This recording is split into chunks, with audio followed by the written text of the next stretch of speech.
Hello dear friend, welcome to Pharmacon channel. Today I am discussing about the types of argentometric titration, which is the next topic of precipitation titration. और ये बहुत important भी है क्योंकि exam में आपके कई बार डायरेक्टली पूछा जाता है. टाइप्स ऑफ अर्जेंटोमेट्रिक टाइट्रेशन के बारे में बात करने से पहले हम बात करते हैं अर्जेंटोमेट्रिक टाइट्रेशन के बारे में. अर्जेंटोमेट्रिक टाइट्रेशन बेसिकली प्रेसिपिटेशन टाइट्रेशन का ही सिनोनिम्स होता है, बट यहाँ पर हम स्पेसिफाइडली अर्जेंटम आयन यानी कि सिल्वर आयन को यूज करते हैं. अगर सिल्वर आयन को यूज करके हम प्रेसिपिटेट बना रहे हैं, दैट इज कॉल्ड अर्जेंटोमेट्रम या अर्जेंटोमेट्रिक टाइट्रेशन. ठीक है, तो हम बात करते हैं बेसिकली अर्जेंटोमेट्रिक टाइट्रेशन के कई मेथड होते हैं और ये मेथड आपके बेसिकली होते हैं on the basis of types of indicator. ठीक है, आप कौन सा इंडिकेटर यूज कर रहे हो इसके बिहाफ पर हम इसको क्लासिफाइड करते हैं. जैसे कि फॉर एग्जांपल यहाँ पे लिखा भी है, depending upon the type of indicators involved in the reaction there are 3 types of argentometric method. है ना, पहला है आपका मोर्स मेथड, ये साइंटिस्ट के नाम पर है मोर्स मेथड. मोर्स मेथड में हम लोग इंडिकेटर यूज करते हैं क्रोमेट आयन. ठीक है, कौन सा यूज करते हैं? Chromate ion CrO4-. बेसिकली ये पोटेशियम क्रोमेट से आपका आता है. इसके बाद आपका दूसरा मेथड है वोल्हार्ड मेथड. वोल्हार्ड मेथड में हम लोग इंडिकेटर यूज करते हैं फेरिक आयन. ठीक है, यहाँ पे लिखा है आपका इंडिकेटर यूज हम करते हैं फेरिक आयन. ठीक है, और तीसरा मेथड आपका होता है फजान मेथड. फजान मेथड में हम लोग एडजॉर्प्शन इंडिकेटर यूज करते हैं जो कि एडजॉर्ब कराता है. यह आपका है फ्लोरोसिन. ठीक है, तो बेसिकली यहाँ पर आपने देखा तीनों मेथड आपके सबसे पहले तो इनका जो नाम है वो साइंटिस्ट के नाम पर है. दूसरा, इनको जो क्लासिफाई किया गया है अलग अलग मेथड है, इन तीनों ने अलग अलग इंडिकेटर यूज किए हैं. ठीक है, तो types of indicator involved in the reaction के बिहाफ पर हम 3 तरीके से बोल सकते हैं कि हमारे 3 मेथड होते हैं. पहला मोर्स मेथड है जिसमें हम क्रोमेट इंडिकेटर यूज करते हैं. दूसरा आपका वोल्हार्ड मेथड है जहां पे हम फेरिक आयन यूज करते हैं. तीसरा हमारा फजान मेथड है जहां पर हम लोग एडजॉर्प्शन इंडिकेटर जैसे कि फॉर एग्जांपल फ्लोरोसिन यूज करते हैं. ठीक है, अगर मैं बात करूं मोर्स मेथड के बारे में, तो मोर्स मेथड को जो दिया था वो मोर ने दिया था, एक साइंटिस्ट है 1856 में. ठीक है, कब दिया था? 1856 में. शायद ये आपको ना दिख रहा हो, तो ये 1856 में मोर्स ने दिया था. इसके बाद अगर मैं बात करूं, यहाँ पर ये मेथड आपका अप्लाई होता है हैलाइड्स के लिए. ठीक है, हैलाइड्स मतलब क्लोरीन ब्रोमीन. ठीक है, लेकिन आयोडाइड के लिए नहीं. आगे आयोडाइड के लिए क्यों नहीं, आगे हम बात करेंगे. तो ये हैलाइड्स के लिए यूज होता है. यहाँ पर हम टाइट्रेशन कराते हैं आपके सिल्वर नाइट्रेट और हैलाइड सैंपल के बीच में. ठीक है, लेकिन यहाँ पर जो सॉल्यूशन होगा वो आपका न्यूट्रल होना चाहिए. है ना, मीडियम कैसा होना चाहिए? न्यूट्रल होना चाहिए. ये क्यों है इसके बारे में आगे बात करेंगे, फिलहाल समझते जाइए.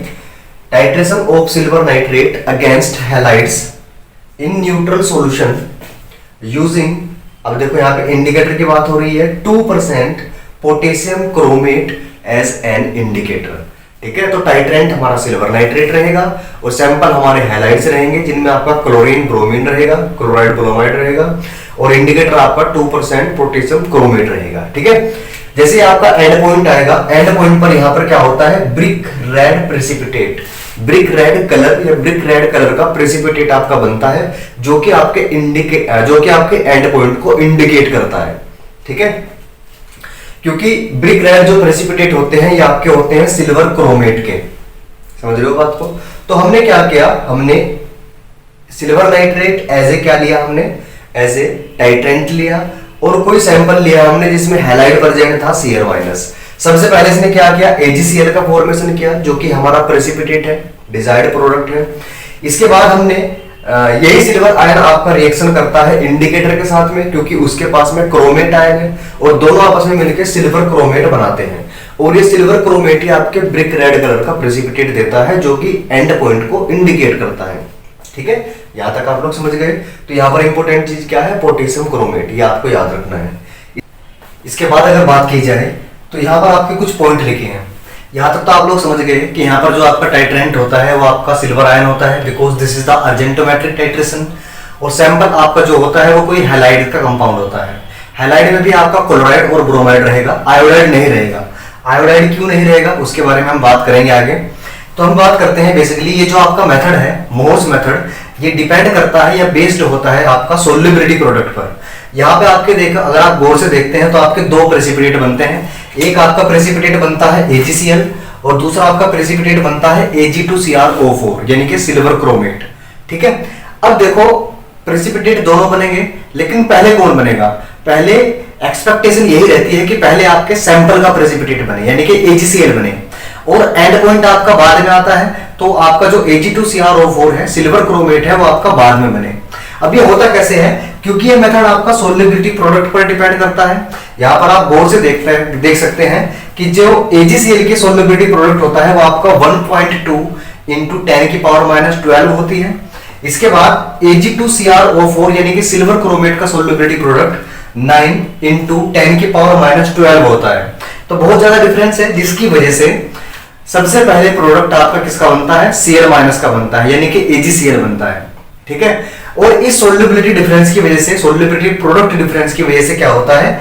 AgCl आपका मोर इनसोल्युबल होता है, मोर इनसोल्युबल होता है एज कंपेयर टू Ag2CrO4। ठीक है, क्योंकि इसका जो अमाउंट है, ये जो आपका 1.2 इंटू 10⁻12 है, ये इसका सोल्युबिलिटी प्रोडक्ट आपके Ag2CrO4 से ज्यादा है ना। इस सोल्युबिलिटी प्रोडक्ट के डिफरेंस की वजह से क्या हो रहा है? जो आपका AgCl बन रहा है वो आपका as compare to silver chromate ज्यादा इनसोल्युबल है। तो नॉर्मल सी बात है कि जो आपका Ag+ अट्रैक्ट होगा, ये जो आपका सिल्वर आयन है ये सबसे पहले अट्रैक्ट होगा Cl- की तरफ, है ना। जब तक टोटल Cl- आपके AgCl में कन्वर्ट नहीं हो जाते तब तक सिल्वर क्रोमेट का फॉर्मेशन नहीं होगा, यानी कि Ag2CrO4 का फॉर्मेशन नहीं होगा। लेकिन अगर किसी वजह से हो भी जाता है तो ये क्लोराइड क्या करेगा? उससे उस सिल्वर आयन को गेन कर लेगा, यानी कि सिल्वर क्रोमेट से सिल्वर आयन को गेन कर लेगा और AgCl बनाएगा।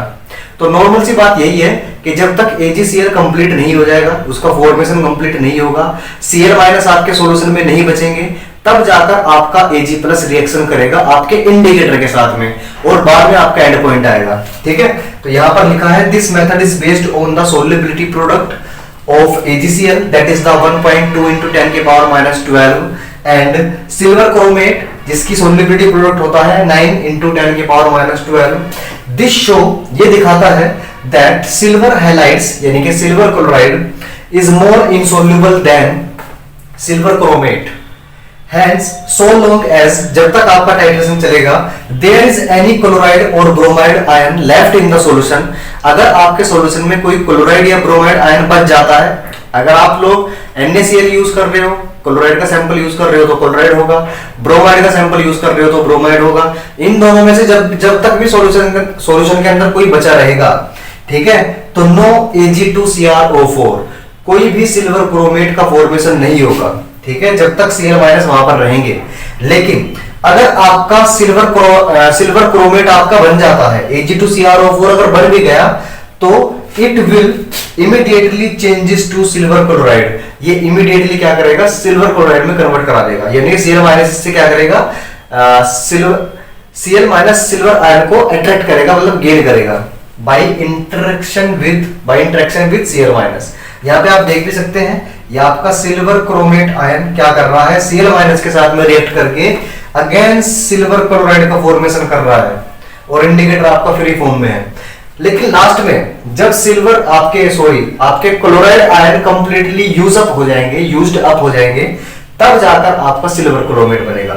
यानी कि at last when whole of the chloride has been used up, silver chromate will be formed and brick red color और precipitate will occur। जब आपका सिल्वर क्लोराइड कंप्लीटली बन जाएगा, तब जाकर आपके सिल्वर क्रोमेट का फॉर्मेशन होगा, और ये सिल्वर क्रोमेट आपके ब्रिक रेड कलर का प्रेसिपिटेट देता है, और यही इंडिकेट करता है कि आपके रिएक्शन का एंड पॉइंट आ चुका है। ठीक है, इसके बाद अगर मैं बात करूं, कुछ आपके यहाँ पे सॉल्यूशंस यूज होंगे, उनकी प्रिपरेशन कैसे करनी है। पहला सॉल्यूशन आपका है सिल्वर नाइट्रेट सॉल्यूशन। ठीक है, AgNO3 का 0.1 मोलर बनाना है, तो इसके लिए हमको 4.248 ग्राम को 1000 ml में घोलना पड़ेगा। किसका?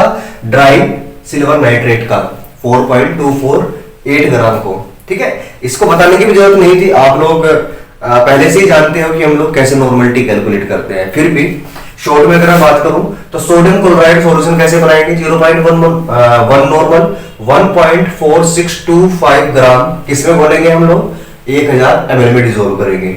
इसके बाद अगर मैं पोटेशियम क्रोमेट की बात करता हूं तो पोटेशियम क्रोमेट का 2% है, यानी कि 2 ग्राम 100 ml में होगा, तो 2 ग्राम पोटेशियम क्रोमेट आपका 100 ml में डिसोल्व किया जाएगा।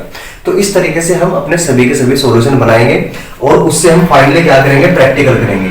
हमारा जो सिल्वर नाइट्रेट है उसको ब्यूरेट में रखेंगे क्योंकि ये टाइट्रेंट है। कोनिकल फ्लास्क में हमारा सैंपल रहेगा NaCl या KCl जो भी होगा, और पोटेशियम क्रोमेट के कुछ ड्रॉप्स हम क्या करेंगे, एज ए इंडिकेटर यूज करेंगे। दोनों के बीच में टाइट्रेशन कराएंगे।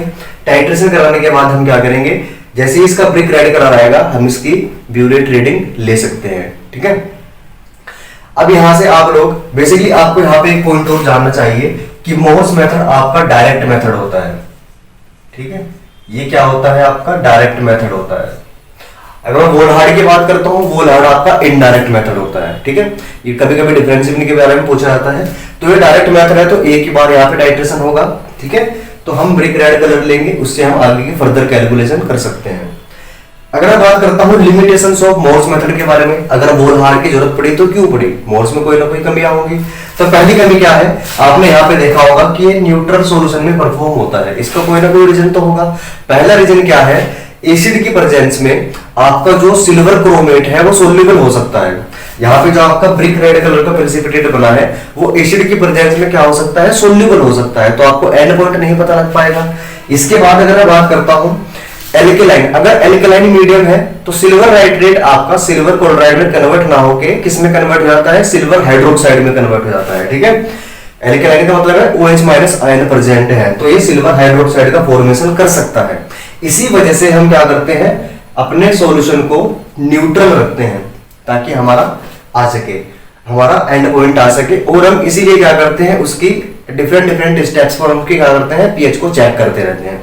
तीसरे पॉइंट की अगर बात करता हूं, for titrating barium chloride and bromide, अगर हम बेरियम क्लोराइड और ब्रोमाइड को टाइट्रेट कर रहे हैं तो solution is treated with a slight excess of potassium sulfate, as barium sulfate being more insoluble than silver chromate precipitated out earlier। अगर हम बेरियम क्लोराइड या बेरियम ब्रोमाइड का क्या कर रहे हैं, प्रेसिपिटेशन कर रहे हैं, तो हमें थोड़ा अमाउंट वहां पे पोटेशियम सल्फेट का डालना पड़ेगा। क्यों, क्योंकि जो बेरियम सल्फेट बनेगा आपका, ठीक है, एक्सेस अमाउंट डालना पड़ेगा हमको पोटेशियम सल्फेट का।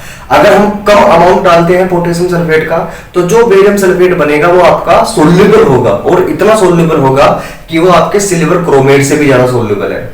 तो क्या होगा, यहाँ पे इस केस में आपका सिल्वर क्रोमेट पहले बन जाएगा, है ना, और बेरियम सल्फेट आपका बाद में बनेगा, यानी कि एंड पॉइंट पहले आ जाएगा। तो हम क्या करते हैं, पोटेशियम सल्फेट का एक्स्ट्रा अमाउंट डालते हैं ताकि आपकी इसकी इनसोल्युबिलिटी बढ़ सके, किसकी, बेरियम सल्फेट की। ठीक है, तो इस केस में भी ये लिमिट है इसका। इसके बाद बात करता हूं फोर्थ पॉइंट की आपके, this method is not suitable for iodides. मैंने बोला था कि आयोडाइड के लिए सुटेबल नहीं होता, क्यों, क्योंकि आयोडाइड में क्या होता है, एडजॉर्प्शन डिफिकल्टीज आती है। ठीक है, एडजॉर्प्शन डिफिकल्टीज का मतलब क्या है, ये अपने सरफेस पर एडजॉर्ब करा लेता है, मान लेते हैं क्रोमेट को ही एडजॉर्ब करा लेता है, ठीक है, या किसी अगर इंप्योरिटी को एडजॉर्ब करा लेता है, तो ये गलत है। ठीक है, तो this method is not suitable for iodides because of some adsorption difficulties. ठीक है, एडजॉर्प्शन डिफिकल्टीज आएंगी। Another difficulty in case of iodide is the same colour, that is the yellow of silver iodide precipitate and of potassium chromate.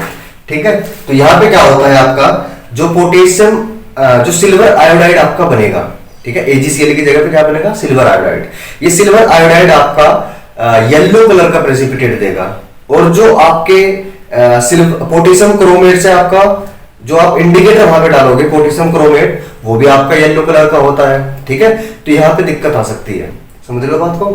तो silver iodide को हम Morse method से treat नहीं कर सकते, ये आप लोग जान चुके हैं। तो पहली लिमिटेशन क्या थी, न्यूट्रल मीडिया यूज करना है। क्यों करना है, क्योंकि एसिड में आपका सिल्वर क्रोमेट सोल्यूबल होता है और एल्केलाइन मीडियम में सिल्वर हाइड्रोक्साइड बना सकता है। तो दो आपकी लिमिटेशंस हो गई। तीसरी लिमिटेशंस क्या होती है कि जब हम बेरियम क्लोराइड और बेरियम ब्रोमाइड का टाइट्रेशन करते हैं या प्रेसिपिटेशन करते हैं तो हमें पोटेशियम सल्फेट का एक्सेस अमाउंट लेना पड़ता है, क्योंकि बेरियम सल्फेट आपके सिल्वर क्रोमेट से ज्यादा सोल्युबल है। इसी वजह से सिल्वर क्रोमेट आपका बेरियम सल्फेट से पहले प्रेसिपिटेट हो जाएगा, जो कि सही नहीं है। इसका मतलब क्या है कि एंड पॉइंट आपका रिएक्शन शुरू होने से पहले ही आ रहा है। इसके बाद फोर्थ पॉइंट आपका क्या है कि हम यहाँ पे आयोडाइड को टाइट्रेट नहीं कर सकते, प्रेसिपिटेट नहीं कर सकते, क्योंकि आयोडाइड एडजॉर्प्शन डिफिकल्टी शो करता है। और आयोडाइड यानी कि सिल्वर आयोडाइड जो आपका बनेगा वो आपके पोटेशियम क्रोमेट के लगभग सेम कलर का होगा, यानी कि येलो कलर के दोनों होते हैं। ठीक है, तो guys this is all about the Mohr's method. इसके बाद हम लोग वोल्हार्ड मेथड के बारे में बात करेंगे और फजान मेथड के बारे में बात करेंगे। कोई भी डिफिकल्टी आपको आती है समझने में, please mention in the comment box. आप स्क्रीनशॉट ले सकते हैं, ठीक है। Otherwise, I will provide you notes in the Telegram channel. So feel free to ask any question in the comment box. I will try to solve them. And thank you so much.